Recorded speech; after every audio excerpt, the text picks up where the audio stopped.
Mga kalaks, nandito na tayo sa tawag nito, sa departure hall ng CLIA 2. So nag-book na lang kami ng Grab from the hotel, para mas ano din, yung less kasi syempre si Mama Senior, tapos ang daming maleta, para mas convenient din. WXYZ, dito daw tayo kasi ang Cebu Pacific sa Z. Diyos ko, dulong-dulo pala.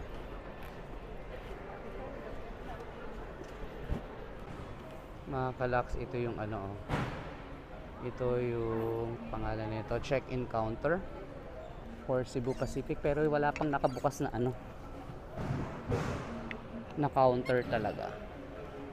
A few moments later. Yun mga kalaks, nandito na tayo sa may waiting area or boarding gate ng flight natin from Kuala Lumpur to Manila, Philippines via Cebu Pacific. Yung process mga kalaks sa check-in, nagbubukas sila 3 hours before the flight. So nagbukas yung mga check-in counters ng around 10:30 PM dahil 1:30 AM yung flight namin papunta ng Manila. Ano naman, smooth naman siya, pero medyo ano sila, medyo strict sila dahil kinikilo mga kalaksa.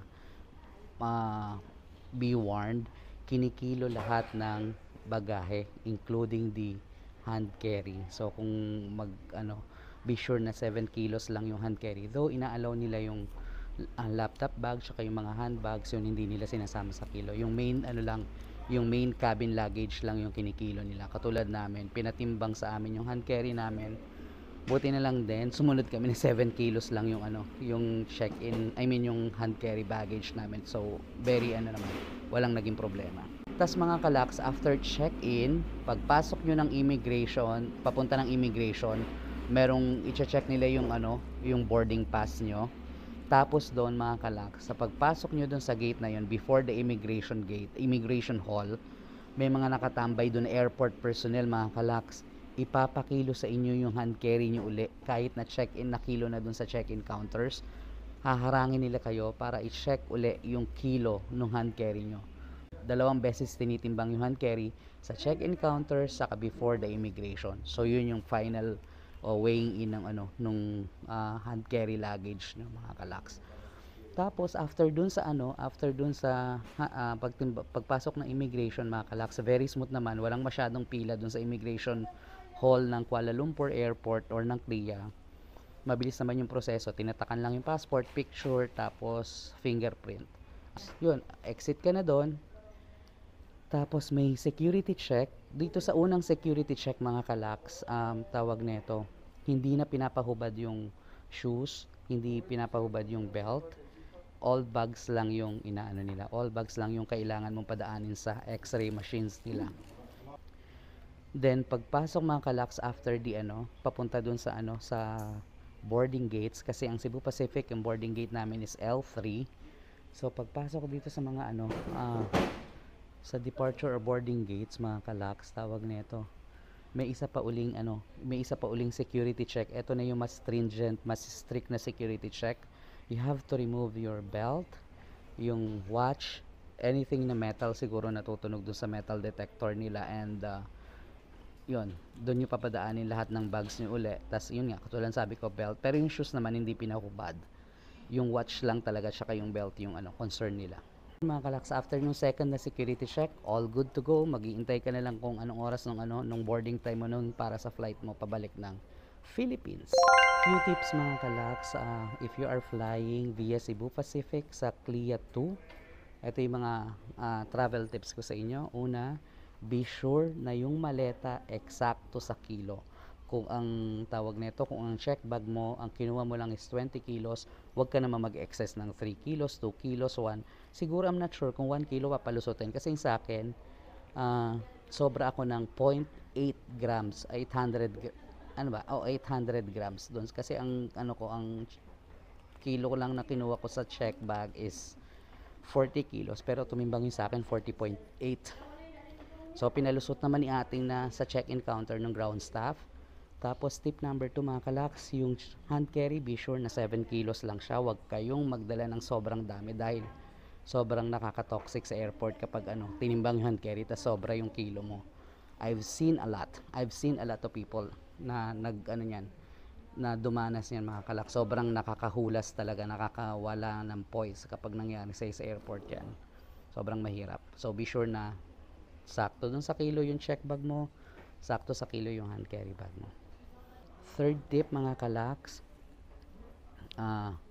yung mabibigat na na items like accessories, wallet, gadgets, ibulsa nyo na lang sa jacket para hindi na siya dumagdag dun sa sa hand carry kilogram or kilo allowance nyo, para yun, alam mo yun, makabawas siya dun sa timbang. Ganun usually yung ginagawa ko para hindi siya, kapag kinilo yung hand carry mo, hindi na siya kasama dun sa sa bagay, especially dito nga sa Kuala Lumpur na medyo strict sila dun sa sa baggage allowances nila. So next tip mga kalaks, kung lilipad kayo ng red eye flight, narinig niyo, kapag magre red eye flight kayo dito sa CLIA, be sure na na kumain na kayo ng dinner bago pa kayo pumasok ng immigration hall, dahil tawag nito, dahil pagdating nyo dito sa boarding gates, wala na talagang, as in wala kayong mabibili ng food except dito, papakita ko sa inyo. Yan mga kalaks, tawag nito, isa lang yan si ate na bukas na tindahan, pwede kayo puro instant noodles, tas mga chips. Tapos dito sa tapat ng L7 na boarding gate mga kalaks, magdala pala kayo ng water container. Siyempre alisin nyo yung laman, kasi dito tapat lang ng L7 may mga water dispenser naman. Ayan, may hot tsaka cold water kung kailangan mo. So yan, wala talaga. Pumunta ako doon kanina, kala ko may Old Town Coffee, ganyan. Pero close na pala siya, hanggang 11 PM lang siya. Ito mga kalaks yung boarding gates nila. Ayun pala mga kalaks, kung gusto nyo, merong lounge dito, travel lounge. Kung halimbawa, meron kayo excess money and nakaka-LL ka naman, gusto mo mag-lounge, may travel lounge dyan. Ang bayad is, yan, may lounge dito sa tapat. Ang bayad is 205 ringgit for 2 hours, then 4 hours 235. So this is the Travel Club Lounge. So at the moment, this is our dining area. We have our food here. Okay.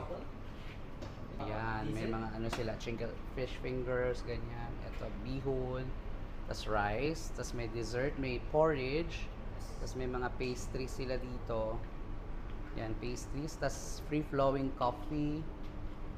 What's this? Hot and cold water, sparkling water. So yan. Ito yung loob ng lounge nila mga kalaks. Ito, may mga drinks pa rin dito. May mga soda, juices, tapos yan, apple juice, tas may tiger beer dyan. Relaxing area. Okay. Coffee. Okay. Ito pa yung isang area nila mga kalaks na tawag nito na para makapag-chill ka, makapag-wait ng flight mo. At least, di ba? Very cozy yung ambience. So yan, this is it, the Travel Club Lounge. If so happen na you will be flying red-eye flight dito sa CLIA 2, and you want some comfort and convenience while waiting for your flight, yan, you can check Travel Club Lounge. Worry no more kung madedbat yung mga gadgets nyo. May mga charging station. Kasi sila kuya natutulog sila dyan. Ito yung gamit namin. Tapos yung mga ibang natutulog. Actually, that may sleeping bag, no?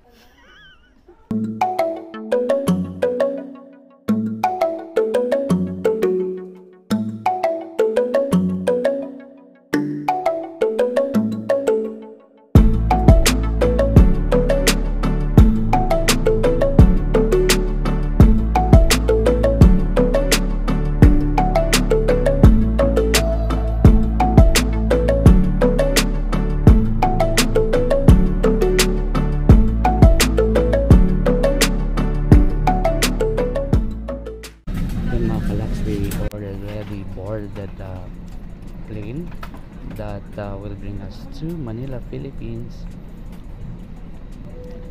Sabi ng first officer mga kalax, the flight time will be around 3 hours 30 minutes. Mabilis-bilis siya kaysa dun sa nakalagay dun sa itinerary natin na 4 hours 5 minutes.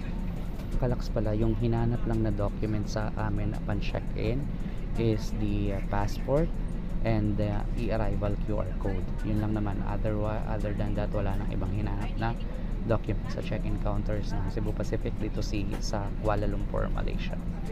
Yung plane na ginamit mga kalax is A321 Neo plane.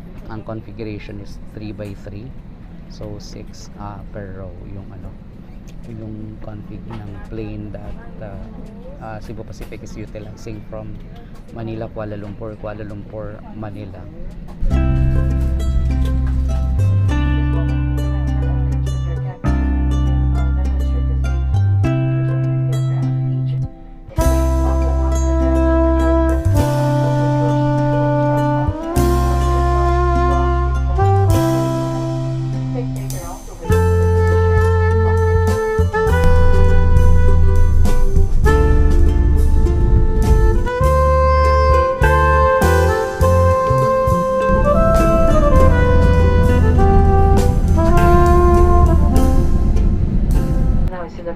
Past the hour of 5 in the morning, and there is no time difference between Kuala Lumpur and Manila, Philippines. The ground temperature is at 26 degrees Celsius.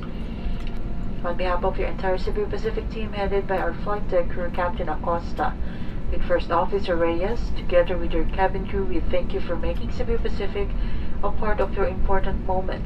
It was really a pleasure having you all on board, and we do hope to fly you to more fun in the future. Once again, thank you everyone for flying Cebu Pacific.